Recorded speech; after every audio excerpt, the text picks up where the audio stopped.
Ir mūsų studijoje vieši gamtininkas Marius Čepulis, neseniai išleidęs knygą vaikams ir suaugusiems apie tai, kas gamtoje kanda. Sveiki. Sveiki. Tai pirmiausia apie knygos pavadinimą Anakonda. Toks žemaitiškas pavadinimas, ar jūs pats žemaitis? Kadangi aš gyvenau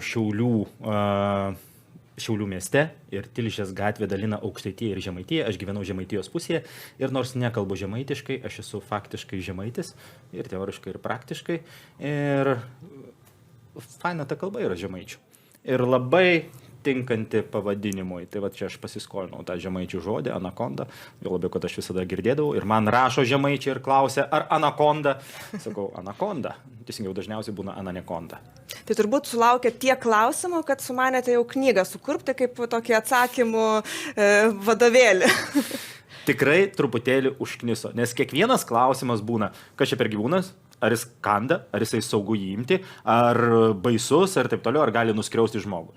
Tai dažniausias atsakymas yra ne, nereikia imti ir nekas. Taip yra kelios išimtis, bet didžioji dauguma vis tik tai šitos knygos, sako, pavadinimas turėtų būti Ananekonda.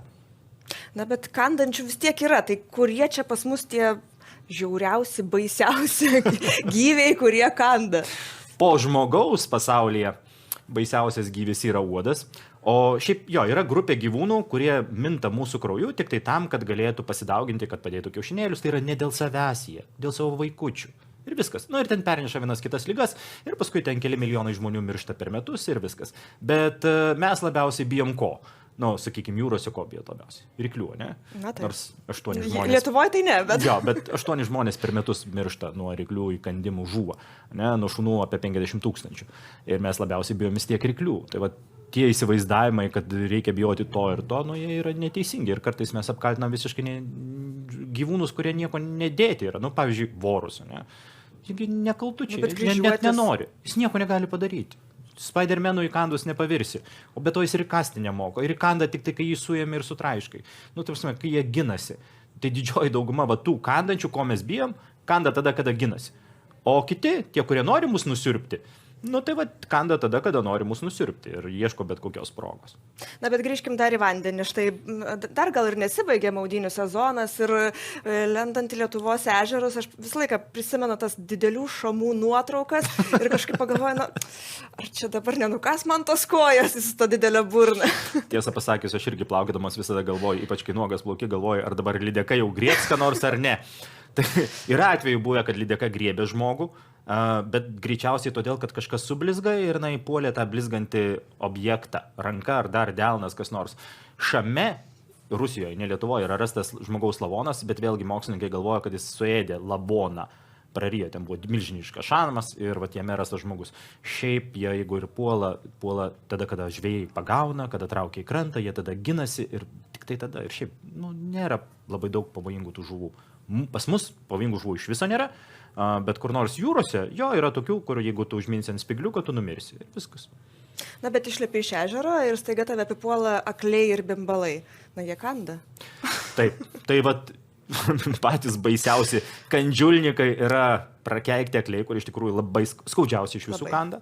Kodėl? Todėl, kad jie yra įpratę plėšyti didelių gyvūnų odą ir praplėšia smarkiai, o mūsų odelė yra minkštutė, mažutė ir švelnutė. Mes dideli gyvuliai. Jo, mes dideli, bet su švelnia odytė ir tada vat labai skauda. Tai akliai, žabaliai, bimbalai giliai nė vienam žmogui nėra įkandę, nes jie neturi burnos.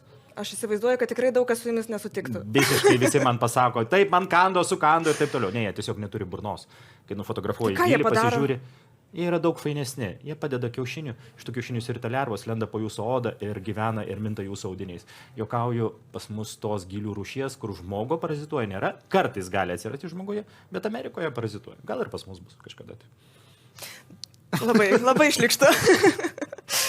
Na, dabar dar grybautojų sezonas yra tikrai, visi eina į miškus, na ir tos briedmusės, kada jos pasibaigs, nes jos irgi labai lenda ir jos taip stengiasi visą laiką kažkaip į plaukus įlysti, kažkas jiems ten turbūt galvos odai labiau patinka, gal ne šiltesnė?